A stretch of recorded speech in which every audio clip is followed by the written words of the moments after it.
John, how can you always have the right TV for the right application without carrying hundreds of valves on your truck?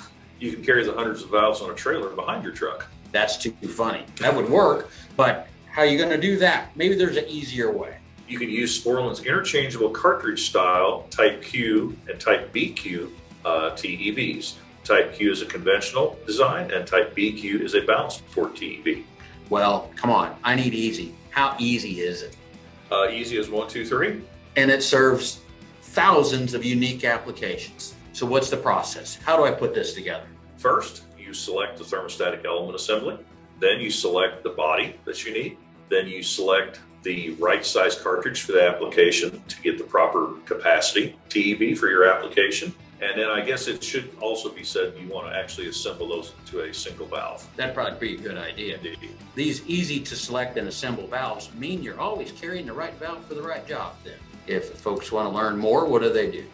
You can go to Sporland.com and find more information on the Type Q and BQ thermostatic expansion valves. I guess that's Jim and John for Sporland signing off. We've all been there, in the middle of a job, everything going smoothly, until boom, you're missing a part. United Refrigeration is your one-stop shop for all your refrigeration needs. Use your computer or smartphone to go to www.uri.com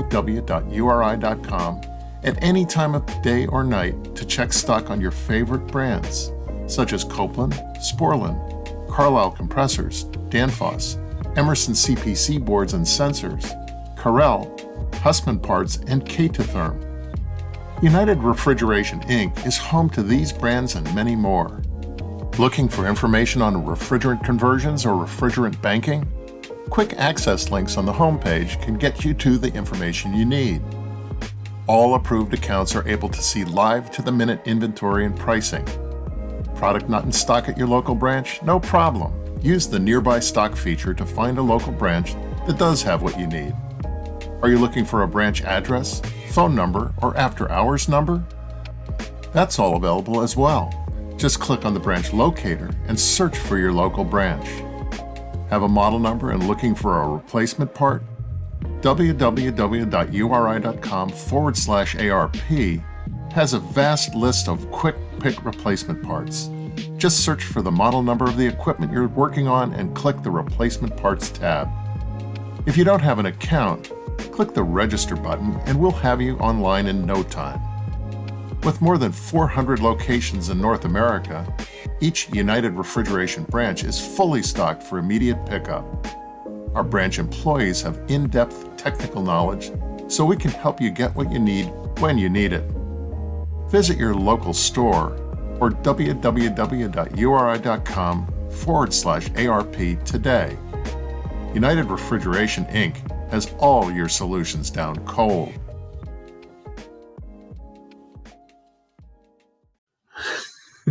What's going on, everybody? Welcome to Advanced Refrigeration Podcast. You're here with your host, Brett Wetzel and Kevin Compass. How's it going? I'm good, man. I saw snow today. It's been snowing all day. Snow is not fun, and it is terrible. I don't know. You take that back with you. It's just it's fun up in Wisconsin.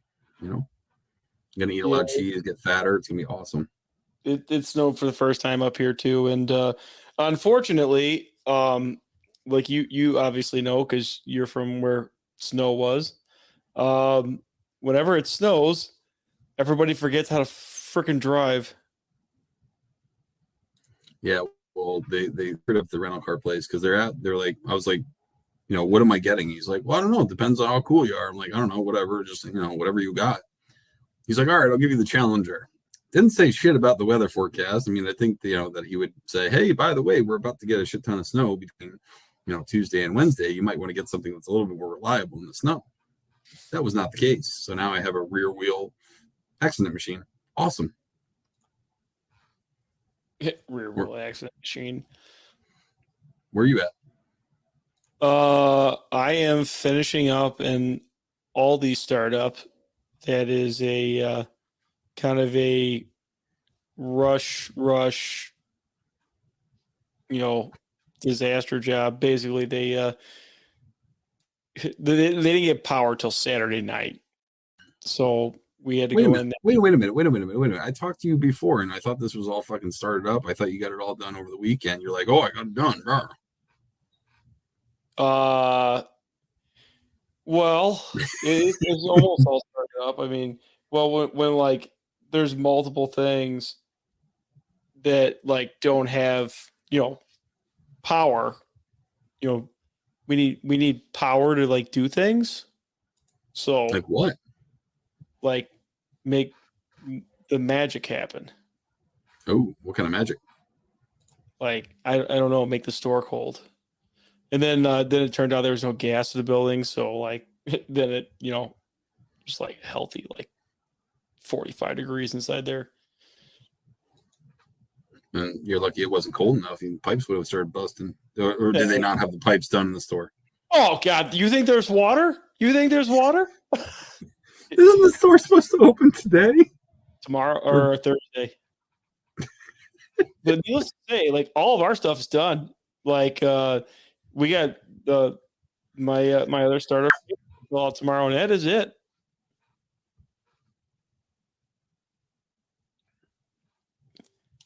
I lost you. Turn off your picture. Yep, Or tell your kid to get off the Xbox. He is probably on the Xbox. So, all right, guys, tonight, kind of switch it up, something we haven't really talked much about. And we've been having some issues and some customer related issues too with this, like here lately. Well, when I say customer, I mean manufacturer related issues. But we're going to go over some of this in the nicest way possible. So, all right, guys, I want to talk about heat reclaim today. We're going to go over air heat reclaim, water heat reclaim. We're going to go over how it works, issues you may have with it, and how to troubleshoot it. So, guys, what is heat reclaim? So, heat reclaim is essentially we're taking energy from the rack and we're transferring it somewhere else. So energy from the cases, meaning you're cooling the cases down. Now you take that discharge gas or liquid, or you could do both. Most of the time it's going to be discharge gas. You're going to take this discharge gas and you're going to use it to, instead of throwing it outside into the air, you're going to use it to heat something or warm something back up or use it as a water heater. So the way this whole thing works, guys, is we're using discharge gas from the rack, from the cases, the cooling from the cases. We're taking the discharge gas from the rack and we're going to start injecting it into a coil or a brazed plate heat exchanger or a water heater. It depends on how we go about it. But every customer is a little different on how they do it. But we're going to go over like the basics on it. Brett, you want to take air heat reclaim? Sure.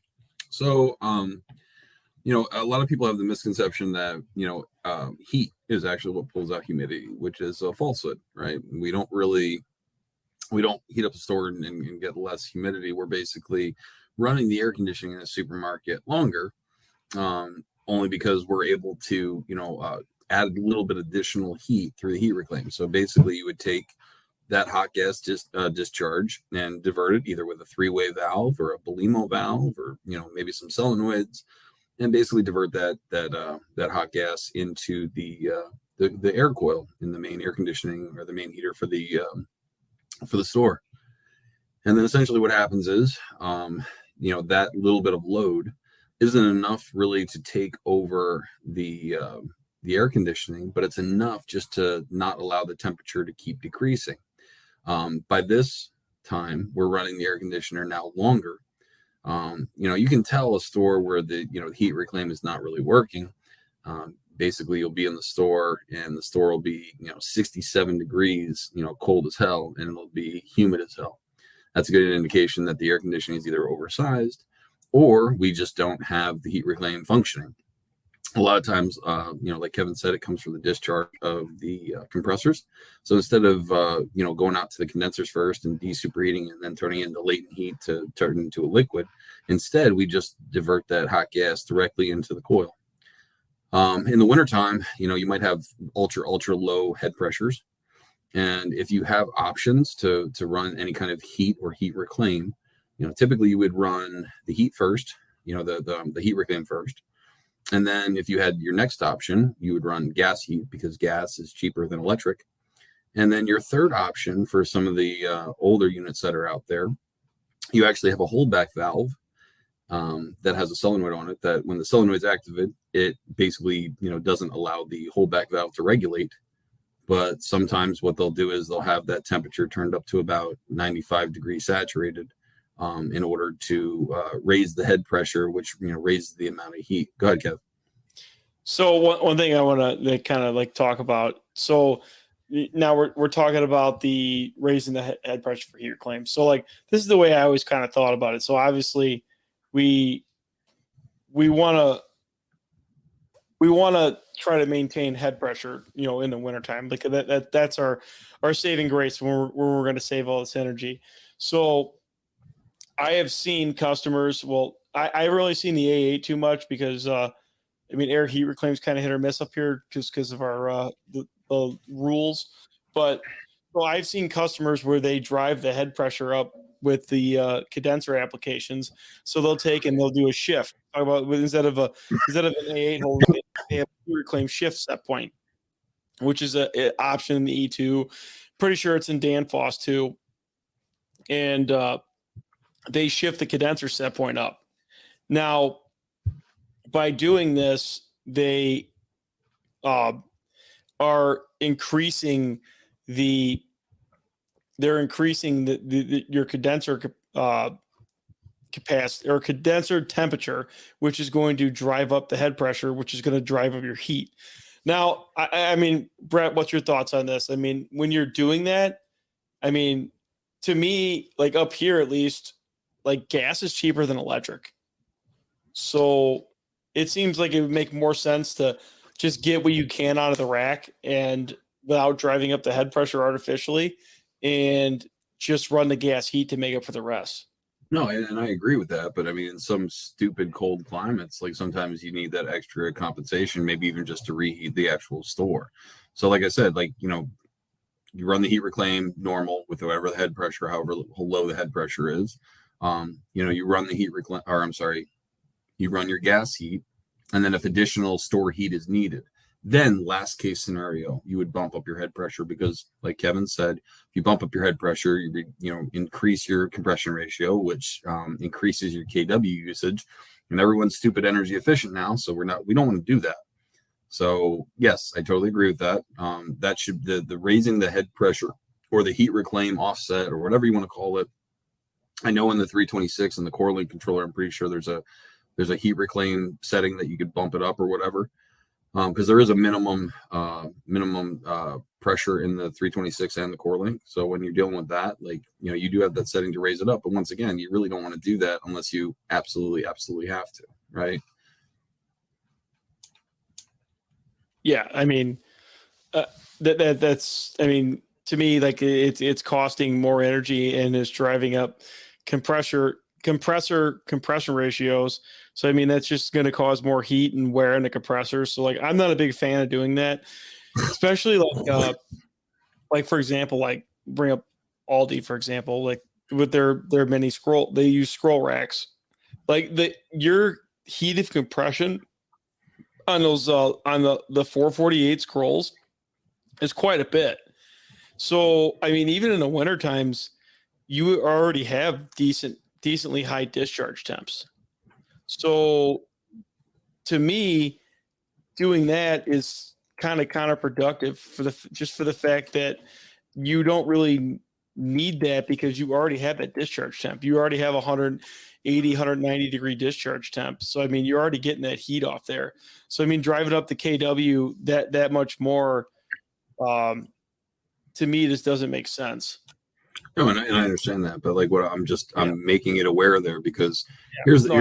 here's the way a lot of the controls work, right? You get the real nice fancy controls on the east and west coast, and then they work themselves, to the cities, and then once they get to the cities, they go down to middle America. So there is tons of freaking places out there that still have that setup where they have their heat reclaim running regular, and they turn on their gas, and then they then inadvertently raise their head pressure to get more heat out of it. It's the only reason why I was bringing it up. No, I agree. I mean, we still should talk about it. Yeah. So I mean, air heat reclaim. Now let's talk about the issues like logging gas. Like this is the number one complaint I see from guys, especially the older guys. Oh, the heat reclaim's logging gas, or I mean, the heat reclaim's sucking all the gas out. Now this is something I see a lot. Like when we have say a store where they're bringing in a lot of outside air. If you're bringing in a lot of outside air, and generally the heat reclaim coil is the first in line, so it's going to for the heat side at least, not for the air conditioning. For the heat side, it's the first in line, so it's going to take the brunt of that load. So if you start condensing in the heat reclaim, you're going to stack gas in it. It's going to fill up with liquid. It's made to only de-superheat. Now, if it's overcooling, it's not so much a bad thing. Like a heat reclaim is oversized. Like a lot of people view it as a negative thing. I mean, there's some more control strategies to make it work right, but I mean, it could also be beneficial. But I've also seen them where they're actually sized for it. Like there are heat reclaims that are specifically designated and designed for full condensing. Oh yeah, I mean, which it makes complete sense, and like that right there, from an energy efficiency standpoint, you couldn't get any better, because if you're fully condensing in a heat reclaim, why not just bypass it and bypass the condenser all around? Shut down. I mean, you're just why use that fan horsepower when you already have the heat reclaim for the store horsepower? Mm-hmm. I mean, that all around is more efficient. So I see a lot of guys freak out about that. There is ways to mitigate it.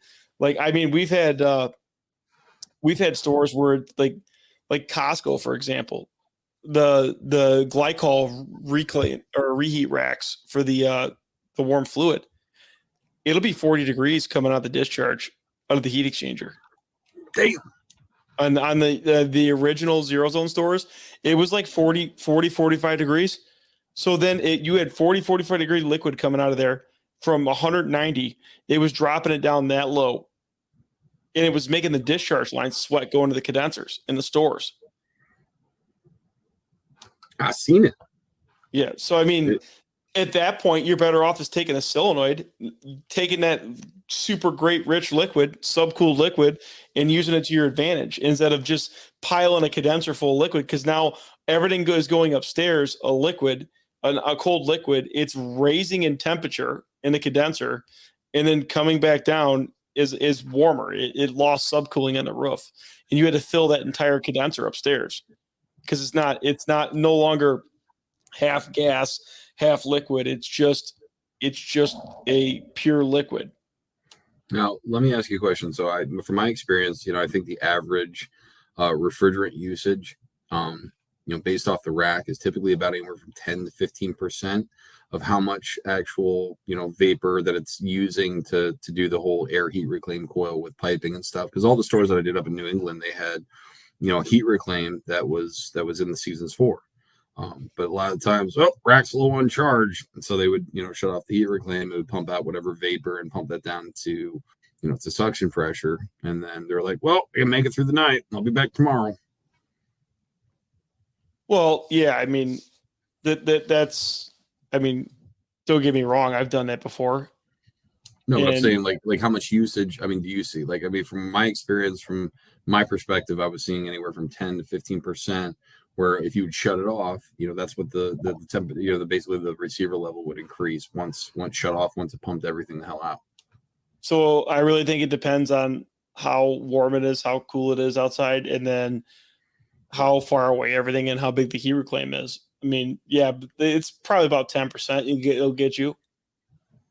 I mean, especially, you could see, for example, like if you're using heat reclaim for reheat, it can eat up quite a bit of it could eat up quite a bit of capacity when you're blowing, 50-degree air at it from air conditioning. You're warming that air up to warm that store back up to get the humidity removed. I mean, you could burn up quite a bit of capacity in refrigerant in there. I mean, just taking up space and condensing. I mean, for the I lose my train of thought here. It's been cold all day. I'm still cold down to my bones. You'd eat up quite a bit of capacity inside that heat reclaim coil, and it'll stack gas. So I mean, 10%, 15%. I mean, that's about right. So I mean, I would just, I mean, that's the big thing is charge mitigation with heat reclaim, and I have seen some customers go away from that just for that.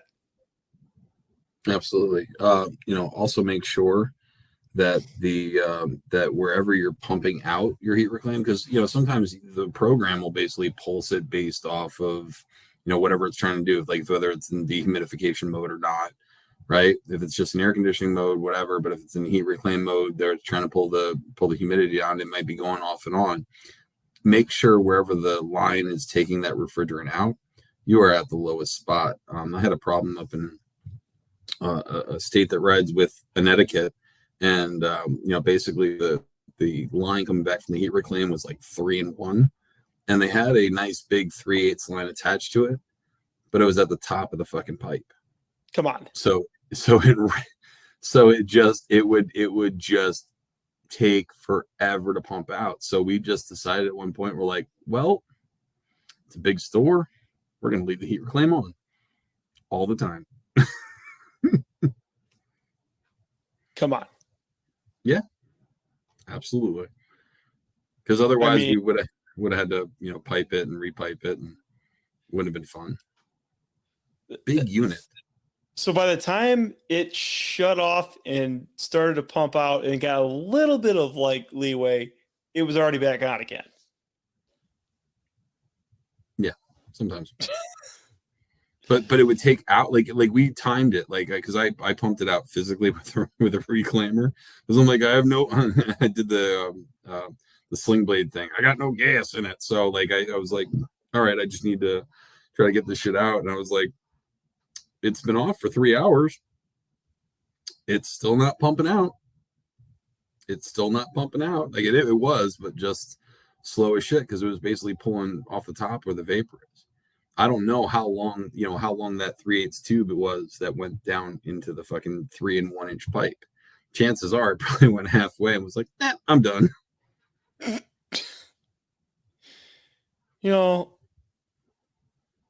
That's super irritating. Yeah, but I mean, so I have also seen some different strategies with this. So the Mueller Blemo style valves, I've seen those be used for heat reclaim, and they're modulating the valve off of discharge air or line temperature to keep it from condensing. And then I've also seen, I've only seen 2 stores with this. I don't know if you've seen it yet. Those newer Sporlan 3-way valves they got the CDS9 attached to them. Yeah, MTA. Fuck. It's like MTA or WMTA or some shit like that. It's a -17, because we use them on our Cascade racks here I'm in Texas now, but back in Texas, that's where they use them as a de-superheater, where basically they try to flow just a little bit through the abatic. They have a separate pass that they're using for a de-superheater, and they're utilizing it for that. We had one store with that for heat reclaim, and it worked fairly well. It worked. I was pretty impressed with it. It was able to maintain temp a lot better. Wait a minute. You were the same person that called it the Compressor Killer 5000. No, I didn't. Yes, you did. No, I didn't. Yeah, you did. Not the 3-way valve. Agree to disagree. Oh no! When it was used in that application, yeah. Like, well, you mean the deep superheater on the roof that dumped right into the medium temp suction? Yeah, that was the fucking compressor killer 5000. Told you. Yeah, that right there was 100% the compressor killer 5000. Told you. So let's go over water heat reclaim. So, all right. So water heat reclaim. We want to heat it to like 1,000 degrees, right? We want to get it as hot as humanly possible, right? As hot as humanly possible. Yes. Yeah. Except for not high enough to start getting into steam. We don't want to do that. Start turning into steam, then it's going to start blowing off pop-offs, and we don't really like that. No. So like water heat reclaim, like I usually see it set like 120 to 140. Agree. Yeah, it's usually right around there. Like every customer's a little different, but water heat reclaim, guys. So there's a couple ways to do this. There is a braze plate heat exchanger or a large heat exchange, tube and shell heat exchanger, but generally you're going to see a braze plate. So a braze plate heat exchanger, and what they're going to do with that is you're going to flow water one way and flow refrigerant another way. And there's a couple different ways to control this. You could have you could use CDS valves to start, to proportionally like allow flow to go through the heat exchanger and then around the heat exchanger. I've seen solenoid valves used. You could open up flow one way and close flow the other way. I've seen three-way valves used, which is probably the most common. And then actuated ball valves. Now, the whole goal here is to maintain this water outlet temperature. So we have water coming back in from the store. Usually it comes from the recirc line, and that water is circulating around the store for all the hot water taps, and it comes back into the reclaim tank or whatever tank it is, and then it pumps into this braze plate heat exchanger. Or before it dumps into the tank, it goes to the braze plate heat exchanger. It gets warmed up and then dumps in the storage tank, waiting for its turn to go into the store. Now, the way that this whole thing is set up, so you have, obviously, like Brett said, you're going to have a pressure relief valve. You're going to have everything like that, like you would on a normal water heater. It's probably going to be on the actual tank itself. But so what we're doing is we're taking that hot gas and we're running it through the coil, usually reverse flow from the water. So your refrigerant is going the opposite direction of the water, and it's going to warm up and heat the water. Now, and then we're going to cycle based on the water temp.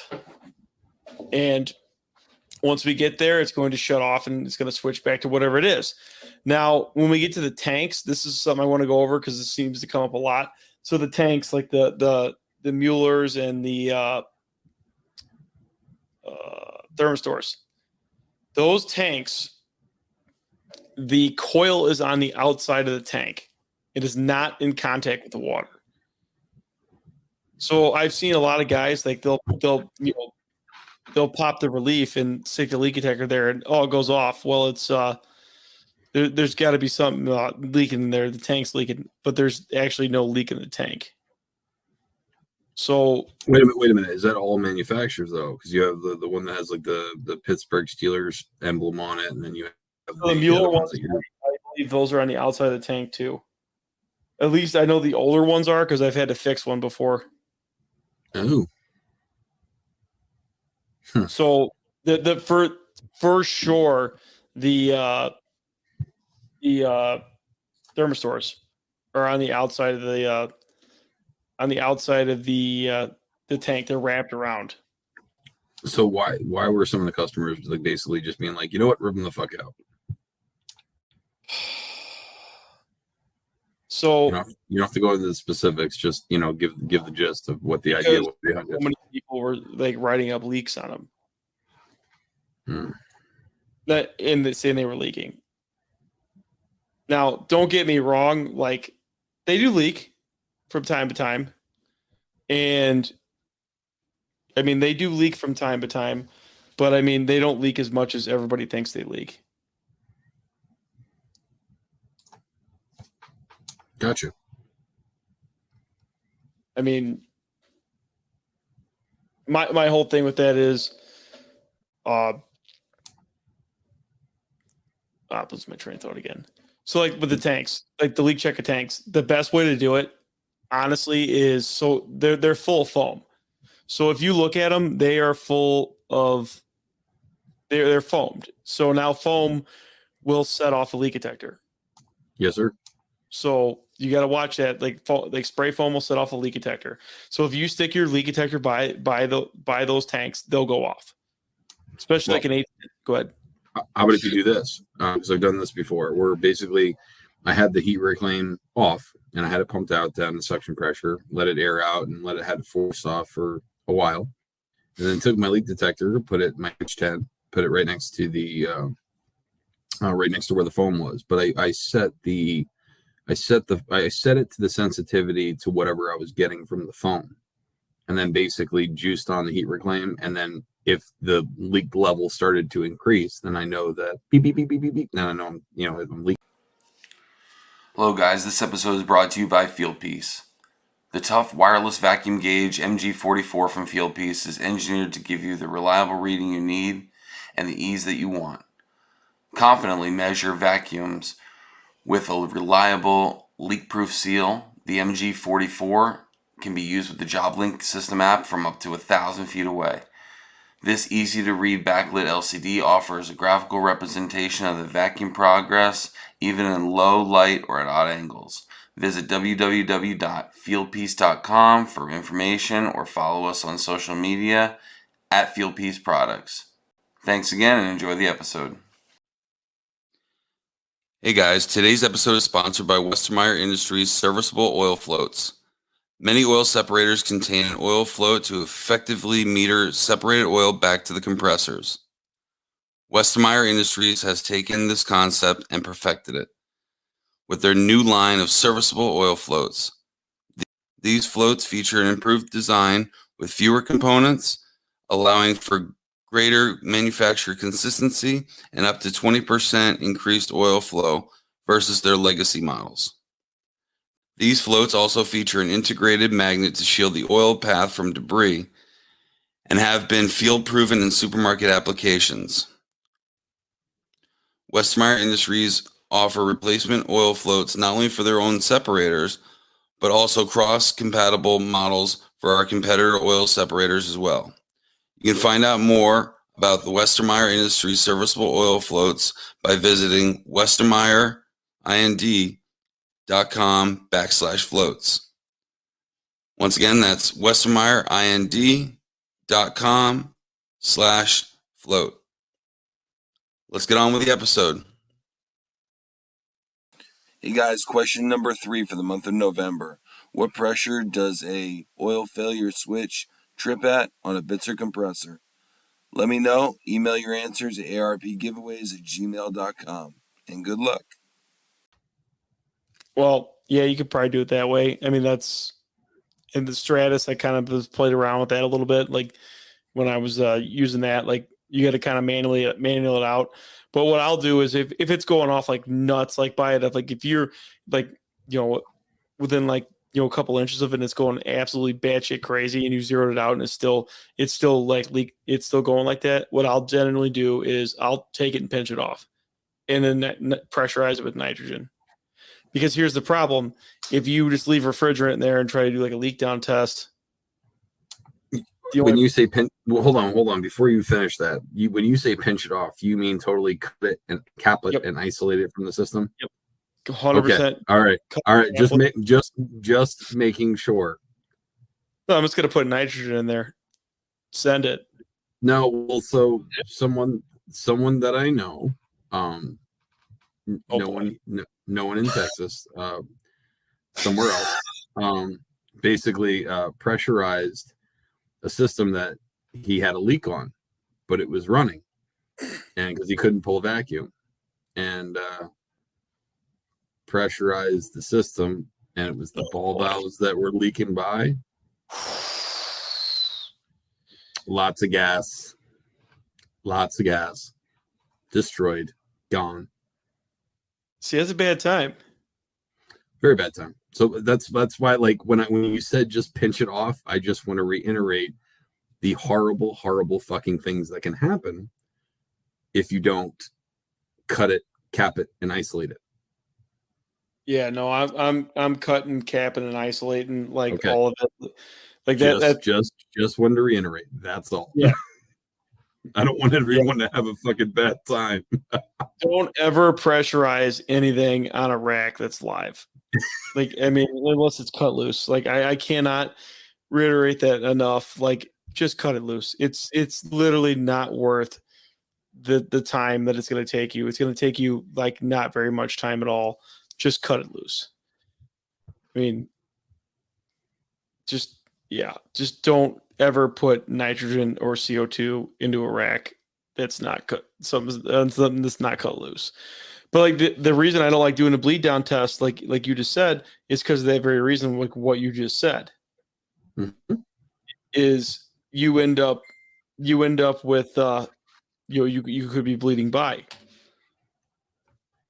So that's why I don't like doing that.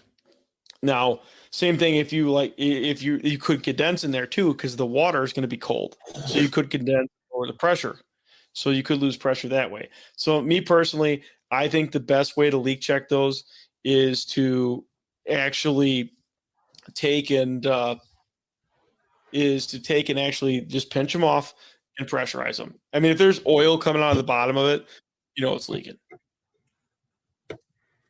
Why do you say that? Because, I mean, it's oil.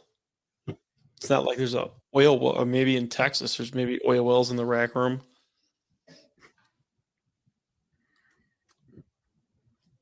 I mean, Just keep adding oil.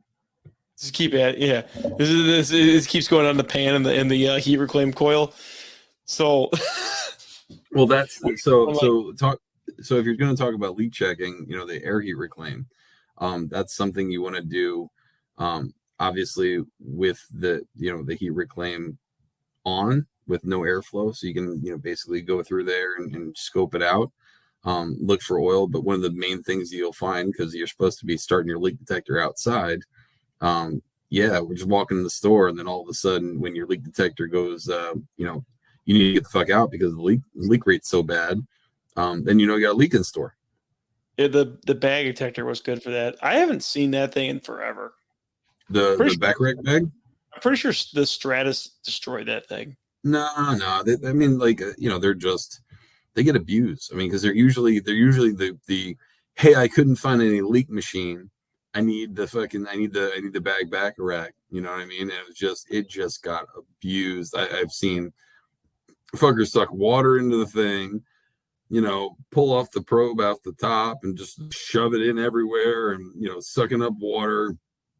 The hydroscopic filter is made for water molecules. It's not made for a fucking gallon of water. So yeah, don't shove it. Well, there's 4 feet of water in here, but I want to check to make sure it doesn't have anything in the condensate pan. My brand new H10 that I got, it was when I first started back over here. I was leak checking some. I maybe had it for like 2 days. I'm like leak checking a case, and like I was like leak checking around, and I went to go shove it under a pan. I didn't see the drain pan that was backed up, and I just started it made all this like noise, and I'm like, "What the hell?" I pulled it. I'm like, "Come on!" The pump starts sounding. It starts knocking. It's like, I'm like, how am I gonna hide this? Well, where the fuck was your Stratus? I didn't have one of them. It wasn't. They didn't exist. Oh, well, they did, but they wouldn't buy me. It was a weird deal. Like they love the H10 over here for the longest time.